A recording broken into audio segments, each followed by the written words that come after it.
सिंधुदुर्गमध्ये नागपंचमीच्या निमित्तानं अनोखी प्रथा आहे। 5 फणांच्या मूर्तीची पूजा केली जाते।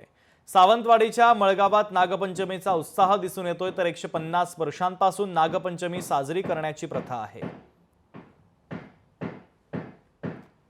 5 फणाचा 1.5 दिवसाचा नागोबा आम्ही पूजन करतो। त्यासाठी आम्ही पातोळा आणि करंज्याचा नैवेद्य देवाला अर्पण करतो आणि दुसऱ्या दिवशी भाकरी चपाती आणि शेगल्याच्या भाजीचा नैवेद्य करून नागोबाचं विसर्जन करतो। आमचा कुलदैवतच शेषनाग असल्यामुळे कसं 5 फणांची हे पूजवत गेलेली असं आणि हे कसं सगळं शाकाहारी आमचं असं आणि ह्या पुरुषांनीच करतो। बायका त्याच्यात हात लावून सगळा सोळा ओला करून हे आम्ही प्रथा जतन करत दिलो।